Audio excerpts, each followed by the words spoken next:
الحمد لله رب العالمين والعاقبة للمتقين والصلاة والسلام على أشرف الأنبياء والمرسلين نبينا محمد صلى الله عليه وسلم وعلى آله وصحابه أجمعين وبعد. وعن سلمة رضي الله تعالى عنها أن رسول الله صلى الله عليه وسلم أكثر ما كان يصوم من الأيام يوم السبت ويوم الأحد، وكان يقول إنهما يوما عيد للمشركين وأنا أريد أن أخالفهم. أخرجه النسائي وصححه ابن خزیمہ وهذا لفظه۔ محترم حاضرین، گزشتہ دروس میں بھی آپ کے سامنے نفلی روزے سے متعلق کچھ حدیثیں پیش کی گئی ہیں۔ آج کی جو سب سے پہلی حدیث ہم نے آپ کے سامنے رکھی ہے، حضرت سلمہ رضی اللہ تعالی عنہ سے مروی ہے کہ رسول اللہ صلی اللہ علیہ وسلم ہفتہ اور اتوار کو اکثر روزہ رکھتے تھے۔ اللہ کے رسول صلی اللہ علیہ وسلم، حضرت سلمہ رضی اللہ تعالی عنہ کہتی ہیں کہ اللہ کے رسول صلی اللہ علیہ وسلم ہفتہ اور اتوار کو، ہفتہ یعنی سنیچر اور اتوار کو اکثر روزہ رکھتے تھے، یعنی نفلی روزہ رکھتے تھے، اور فرمایا کرتے تھے کہ یہ دونوں دن مشرکوں کی عید کے دن ہیں اور میں ان کی مخالفت کرنا چاہتا ہوں۔ ایک بات ذہن میں رکھیں کہ اللہ کے رسول صلی اللہ علیہ وسلم کی شدید خواہش یہ ہوا کرتی تھی کہ آپ صلی اللہ علیہ وسلم یہودیوں کی مخالفت کریں، نصرانیوں کی مخالفت کریں، چونکہ اہل کتاب ہفتہ کے دن اور اتوار کے دن عید منایا کرتے تھے، لیکن آپ صلی اللہ علیہ وسلم نے ان کی مخالفت میں روزہ رکھا۔ چنانچہ اس حدیث سے اہل علم نے یہ استدلال بھی کیا ہے کہ وہ حدیث جس میں ہفتہ کے دن روزہ رکھنے سے یعنی سنیچر کے دن روزہ رکھنے سے منع کیا گیا، وہ حدیث کیا ہے؟ منسوخ ہے۔ اور یہ جو حدیث ہے کہ آپ صلی اللہ علیہ وسلم ہفتہ کو اور اتوار کو نفلی روزہ رکھا کرتے تھے، یہ حدیث کیا ہے؟ ناسخ ہے۔ چنانچہ کیا ہے؟ پہلی والی حدیث پر عمل نہیں بلکہ اس والی حدیث پر عمل کیا جائے گا۔ پتہ چلا میرے بھائیوں کہ نفلی روزوں میں ہفتہ کے دن اور اتوار کے دن روزہ رکھا جا سکتا ہے۔ اگلی جو حدیث ہے، کہتے ہیں وَأَنْ أَبِي هُرَيْرَةَ رضی اللہ تعالی عنہ أن النبی صلی اللہ علیہ وسلم نہا عن صوم یوم عرفہ بعرفہ۔ میرے بھائیوں، اس سے پہلے آپ کو بتلایا گیا ہے کہ عرفہ کے دن روزہ رکھنا، عرفہ کا روزہ رکھنا مسنون ہے اور اس کا بڑا ثواب ہے، لیکن عرفہ کا روزہ ان لوگوں کے لیے مسنون ہے جو عرفات کے میدان میں نہ ہو۔ لیکن جو آدمی عرفات کے میدان میں پہلے سے موجود ہے، یعنی حج کرنے گیا ہوا ہے، وہ عرفہ کے میدان میں ہے، تو ایسا آدمی عرفہ کا روزہ نہیں رکھے گا، بلکہ وہ لوگ روزہ رکھیں گے جو حج نہیں کر رہے ہیں۔ اسی طرح اگلی جو حدیث ہے، کہتے وان عبداللہ بن عمر رضی اللہ تعالی عنہما قال قال رسول اللہ صلی اللہ علیہ وسلم لا صام من صام الابد، متفق علیہ۔ حضرت عبداللہ بن عمر رضی اللہ تعالیٰ عنہما سے روایت ہے کہ رسول اللہ صلی اللہ علیہ وسلم نے فرمایا جس نے ہمیشہ روزہ رکھا اس نے روزہ نہیں رکھا۔ یعنی اگر کوئی آدمی یہ چاہے کہ ہر دن نفلی روزہ رکھے، کیا کرے؟ ہر دن نفلی روزہ رکھے، پورے سال یعنی رمضان میں تو فرض روزہ رکھے گا، اس کے سال کیا ہے؟ ہمیشہ نفلی روزہ رکھے، تو یاد رکھیے کہ ایسے آدمی کا روزہ نہیں ہوتا ہے، بلکہ حدیثوں سے پتہ یہ چلتا ہے کہ صوم داؤدی رکھنا چاہیے۔ کیا رکھنا چاہیے؟ صوم داؤدی رکھنا چاہیے، یعنی ایک دن آدمی یعنی زیادہ سے زیادہ، یعنی جس کو بہت خواہش ہے کہ ہم نفلی روزہ رکھیں، تو آدمی ایسا کر سکتا ہے کہ ایک دن افطار کرے اور ایک دن روزہ رکھے، ایک دن افطار کرے اور ایک دن روزہ رکھے۔ اسی کو صوم داؤدی یعنی داؤد علیہ السلام کا روزہ کہا گیا ہے۔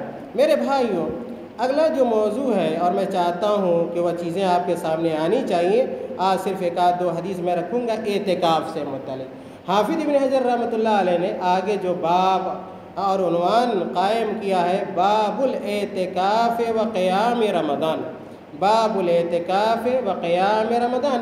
آج آخری عشرہ رمضان المبارک کا شروع ہو چکا ہے، بہت سارے لوگ اعتکاف کر رہے ہیں، اعتکاف کے مسائل اور اس کے احکام بھی ہمیں جاننے چاہیے۔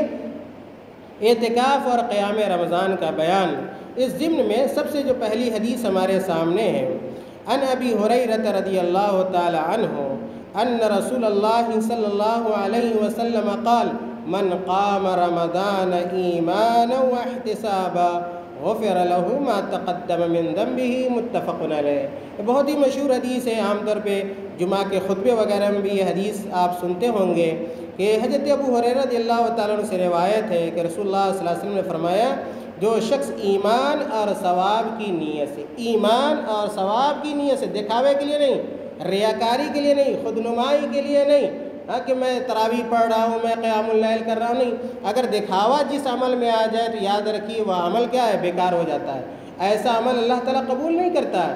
اسی لیے اللہ کے نبی صلی اللہ علیہ وسلم نے کہا، جو شخص ایمان اور ثواب کی نیت سے رمضان کا قیام کرتا ہے، یعنی تراویح پڑھتا ہے، اس کے پہلے گناہ معاف کر دیے جاتے ہیں۔ یعنی جو چھوٹے چھوٹے گناہ آدمی سے، ہم سے، آپ سے ہوتے رہتے ہیں، جانے میں انجانے میں، تراویح پڑھنے کی وجہ سے اللہ تعالیٰ معاف کر دیتا ہے۔ میرے بھائیوں، اس حدیث سے واضح طور پہ قیام اللیل، تراویح کی فضیلت معلوم ہوتی ہے۔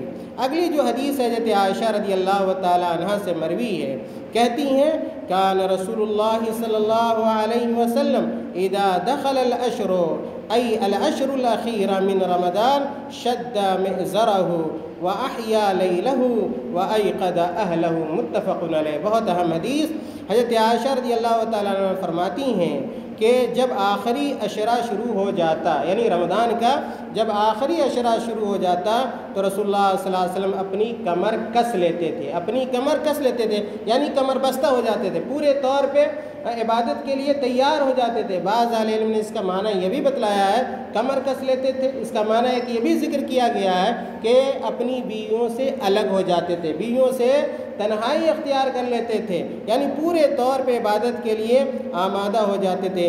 رات بھر اللہ کے نبی صلی اللہ علیہ وسلم جاگتے تھے اور اپنی بیویوں کو بھی جگاتے تھے، یعنی بال بچوں کو بھی جگاتے تھے، تاکہ آخری عشرے کی فضیلت سے وہ لوگ بھی مشرف ہو سکیں۔ میرے بھائیوں، اس حدیث سے رمضان کے آخری عشرے کی فضیلت آخری عشرے کی فضیلت کا پتہ چلتا ہے۔ آخری حدیث آج کے درس کی حضرت عائشہ رضی اللہ تعالیٰ عنہ ہی سے مروی ہے، کہتی ہیں، کان رسول اللہ صلی اللہ علیہ وسلم اذا اراد ان یعتکف صلی الفجر ثم دخل معتکفہ متفق علیہ۔ حضرت عائشہ رضی اللہ تعالیٰ عنہ سے روایت ہے کہ نبی کریم صلی اللہ علیہ وسلم جب اعتکاف کا ارادہ کرتے، اعتکاف کہتے کس کو ہیں؟ اعتکاف کہتے اس کو ہیں کہ دنیا کی مصروفیات سے آدمی آخری عشرے میں الگ ہو کر مسجد کو لازم پکڑ لے اور مسجد میں بیٹھ کر اللہ رب العالمین کی عبادت کرے، اسی کا نام اعتکاف ہے، اسی کا نام اعتکاف ہے۔ تو کہتی ہیں عائشہ رضی اللہ تعالیٰ عنہ کہ اللہ کے نبی صلی اللہ علیہ وسلم جب اعتکاف کا ارادہ کرتے تو فجر کی نماز پڑھتے اور پھر اعتکاف کی جگہ داخل ہو جاتے۔ یہ بخاری اور مسلم کی روایت ہے۔ اس حدیث میں اس طرف بھی اشارہ کیا گیا ہے کہ اگر کوئی آدمی اعتکاف کرنا چاہتا ہے تو وہ مسجد میں کب آئے گا؟ اگر کوئی آدمی اعتکاف کرنا چاہتا ہے تو مسجد میں کب آئے گا؟ اس کے تعلق سے اہل علم کی دو رائے ہیں۔ پہلا موقف یہ ہے اہل علم کا موقف کہ 20 کا دن گزار کے جیسے کیا ہے سورج غروب ہوتا ہے اور 21 کی رات شروع ہو جاتی ہے، ویسے ہی کیا ہے مسجد میں آ جائے گا۔ اور بعض اہل علم کا موقف یہ ہے کہ 21 کو، یعنی 21 کو فجر کے بعد کیا ہے مسجد میں کیا ہے آئے گا۔ تو یہ کیا ہے دوسرا موقف ہے۔ اسی طرح نکلنے سے متعلق، یعنی اگر کوئی آدمی اعتکاف کر رہا ہے تو اعتکاف سے کب نکلے گا، اس کے تعلق سے بھی اہل علم کی دو رائے ہے۔ پہلی رائے یہ ہے کہ جیسے چاند نظر آ جائے، جیسے عید کا چاند نظر آ جائے، مغرب کا وقت ہو جائے، اس کے بعد کیا معتکف یعنی اعتکاف کرنے والا اپنے معتکف کو، یعنی جہاں پہ اعتکاف کر رہا ہے اس کو چھوڑ کر گھر جا سکتا ہے۔ دوسرا موقف اہل علم کا جو اہل علم نے ذکر کیا وہ یہ کہ نہیں، مغرب کے عید کی چاند نکلنے کے ساتھ ساتھ وہ اعتکاف نہیں چھوڑے گا، بلکہ فجر کے بعد، فجر کی نماز کے بعد کیا ہے وہ آدمی کیا ہے مسجد سے اپنے گھر جائے گا۔ بعض لوگ تو یہاں بھی کہتے ہیں کہ میں یہاں تک کہتے ہیں کہ پہلے مسجد سے یعنی عید کا چاند دیکھنے کے بعد مسجد سے عیدگاہ جائے گا، پھر عیدگاہ سے کیا ہے گھر آئے گا۔ میرے بھائیوں، اس حدیث میں اس مسئلے کی طرف بھی اشارہ ہے۔ انشاءاللہ آئندہ دروس میں بھی ہم اعتکاف کے مسائل تفصیل سے اس پر گفتگو کریں گے، روشنی ڈالیں گے۔ چند مسائل میں اہل علم کا اختلاف ہے، اس کی طرف بھی ہم انشاءاللہ آپ کی رہنمائی کریں گے۔ اللہ تعالی ہمیں اور آپ کو نیک عمل کی توفیق عطا فرمائے۔ اللہ تعالی دین کے مسائل اور دین کے احکام، شریعت کے مسائل اللہ تعالی ہمیں سمجھنے، اس پر عمل کرنے اور دوسروں تک پہنچانے کی توفیق عطا فرمائے۔ آمین۔ وآخر دعوانا الحمد للہ رب العالمین۔